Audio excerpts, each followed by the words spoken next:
finally, the rest of the pieces came into the post office, and I'm able to go in, pick it up, and get ready to set up this EDUP Power over Ethernet injector.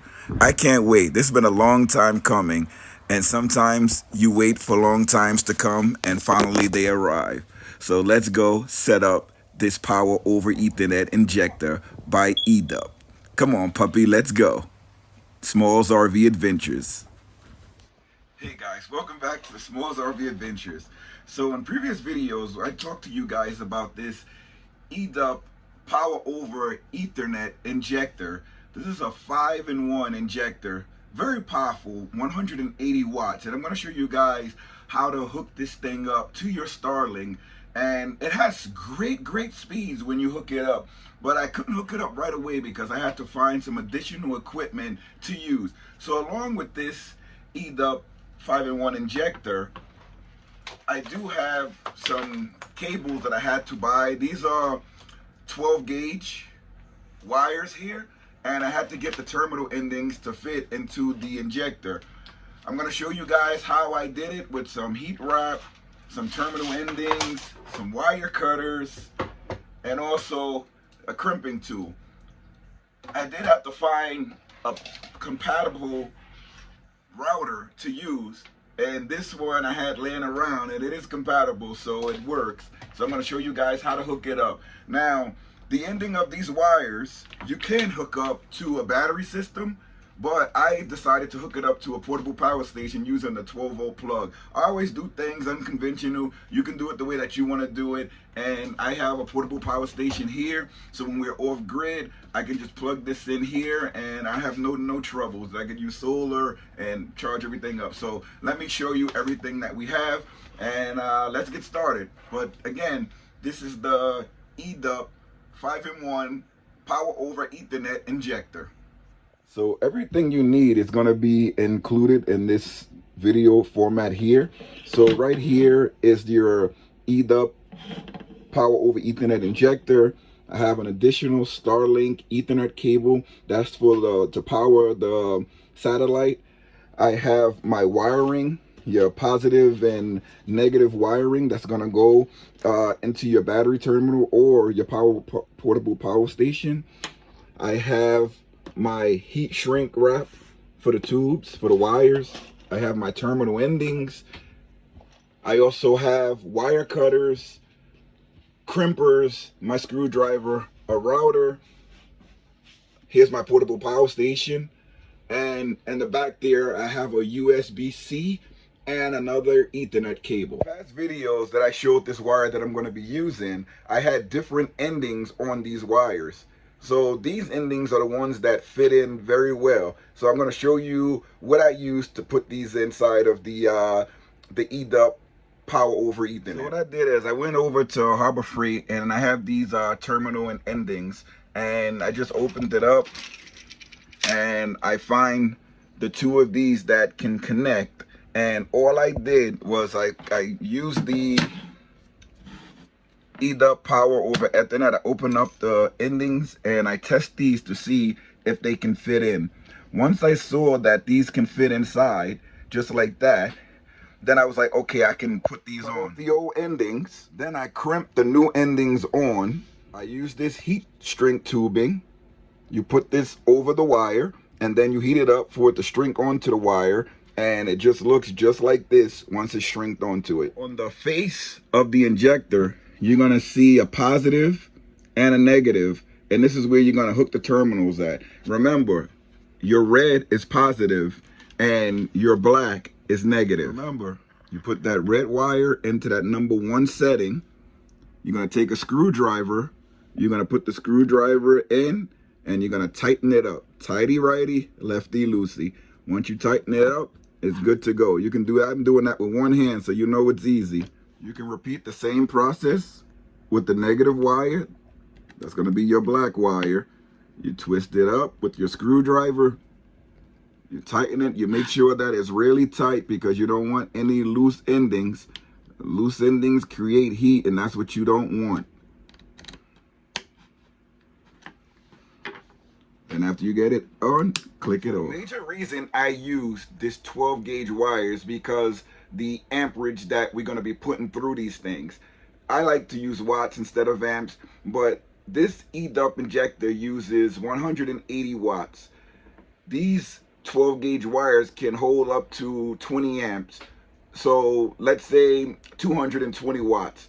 You're well over the amount of watts that's going to be used for this EDUP injector, and with the Starlink is going to be pulling. The most I ever stored a Starlink pull was less than 100 watts. They say it can pull up to 170. This is still going to be more than what the wattage is going to be pulling out. So this can go up to 220. This is 12 gauge wire. Now it comes time to hook your router up to your injector. So what we're going to do is we have the router, we have one Ethernet cable hooked up to the router already through the back port, and you're going to turn around your EDUP injector, and this is where you're going to hook up the wire coming from your third-party router. That's going to give all the information coming from the satellite is going to be transported through the PoE to the router, and it's going to spread the Wi-Fi through your home or wherever you have this hooked up. We're doing it in our motorhome. Now you have your USB-C cable. Your USB or USB-C cable can be hooked up right in the back. You have 12 volt, 5 volt outputs. So you can use either one here. So this is how it's going to look when you have it all hooked up here. This is the back of the injector. And then we're going to look at the front of the injector.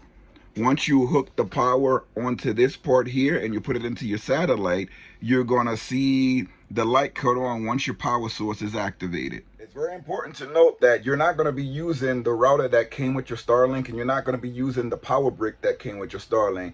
So the Starlink app is not going to be usable for you. You're just going to be able to see that you're online, but the dish is not going, the dish is going to show, but the router is not going to show. So when we do our speed test, we're going to use Google so that you can see the actual speed test, because you cannot use that function when you're not using the router that comes with the Starlink. Since we're using a third-party router, we got to use it another speed test through Google. Okay, now remember, this is where you're going to hook your dishy up to hook up to the satellites in the sky. You're going to put the Ethernet cable in here and then the other end into your dishy to give it power to link up with the satellites in the sky. Once it's in, it's that simple. It clicks right in and you're ready to go. Okay, we have the wire inside of dishy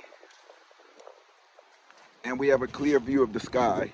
This is what you're going to need, and we're running the cable into the motorhome. And the motorhome is here beside us. And then we just have to show you where we're gonna put everything and mount it and show you how the power is. So I have the PoE injector in one of my bays down below, and I'm gonna show you how everything looks. It's not the best wiring setup in the world, but it works. So let's get to it. So I have it set up in one of my bays here, and that's just so that it's portable. I can switch between each car that I'm in, and this comes right out along with the portable power station. So let me show you now how everything hooks up. So once we turn on the DC power, you're gonna see the EDUP power over Ethernet adapter lights up. Now we just have to wait for the Starlink to boot. It usually takes about 2 minutes, and then we'll go inside and do the power test and show how everything is working.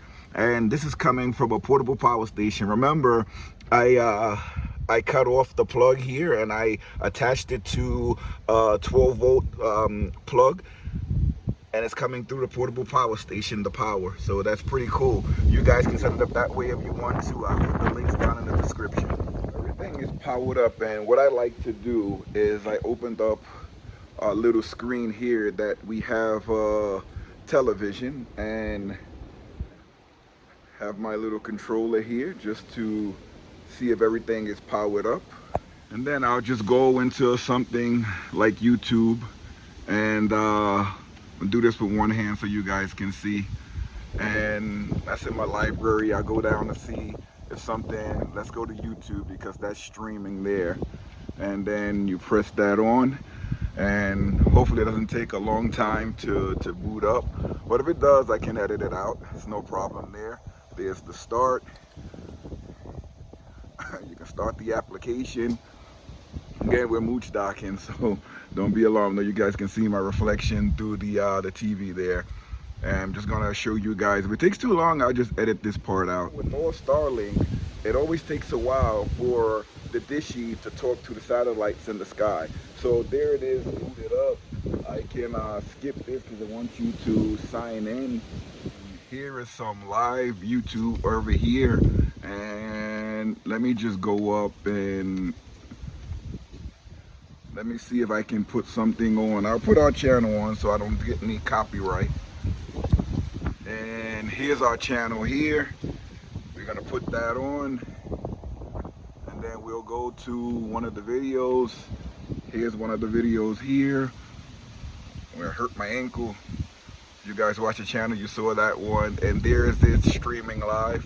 Let's go inside and do a speed test on Google to see what speeds we're getting. So this is the TV inside. We're inside the camper just to show you that we have internet working. And then I put it on another TV over here, and I put an internet on another TV in the bedroom, so you guys can see that it's streaming and you can have multiple devices. This is a high-powered device by EDUP, the PoE Injector. Okay, so let's run the speed test together here. And you hit run speed test, and you can see some of the speeds that you're going to be getting. And we're up in the mountains, and you can see this is pretty fast speeds that you're getting. And it has a 162 megabits per second download. Let's see what the upload is going to be. Should be coming soon.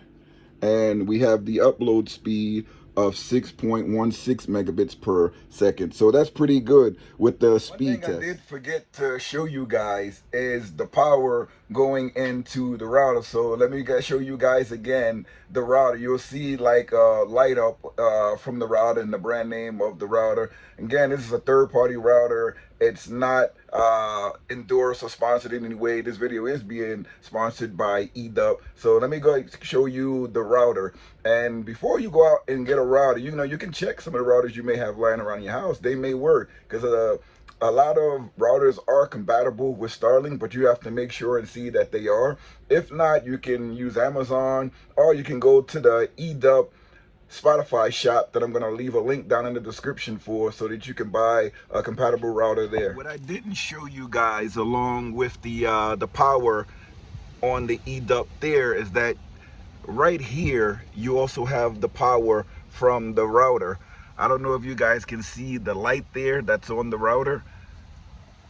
That's the name brand. When the router's not on, that name brand disappears. It's illuminated by light. But this is the setup that we have. Now, let's continue to go in and talk about this EDUP Power over Ethernet Injector. So this EDUP Power over Ethernet Injector has many benefits to it. It's using DC power coming from your battery, so you don't need to be hooked up to shore power to work it. It's power efficient, where it's going to be using less power so that you can be out boondocking in a nomadic lifestyle for longer. You can stay out longer and have clear, crisp internet provided by Starlink.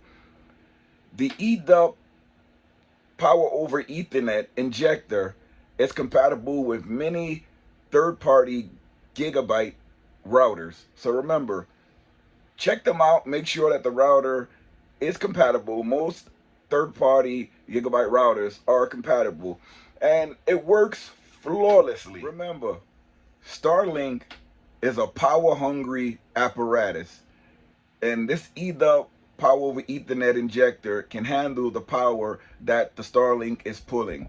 It also has a USB-C feature where you can power other high power hungry needed devices. So that's what I showed you in the back of the injector. That white cable, you can use that cable to plug into other devices and power them too. So it's a win-win in each case scenario. I'm going to put a link in the description for the EDUP Spotify shop. It's also going to be pinned in the comment section below. Let me know what you think about these types of setups, and let me know if you use the EDUP Power over Ethernet injector, and let me know if you hooked it up the way that I hooked it up. I didn't see anybody do it the way that I hooked it up, and that's why I decided to use a 12-volt plug, just to show you you can use this in a lot of different ways. You can use it plugged it into your vehicle. I do van life a lot, so I plan to take this with me when I go on my travels, my solo travels in the mountains, by the lakes, and I need something to power up really fast. I have portable power stations, batteries that I built on my own, and using this setup with the EDUP Power over Ethernet injector, I can have my internet, excuse me, I can have my internet anywhere I have a clear view of the sky. So I hope you guys enjoyed this video. Thanks a lot for watching. Remember, subscribe to the channel, the SmallsRV Adventures. We come out with a lot of how-to videos and how to set up things DIY, just like with this EDUP Power over Ethernet adapter. That's all I got for you this time. See you later, everybody, and thanks for watching.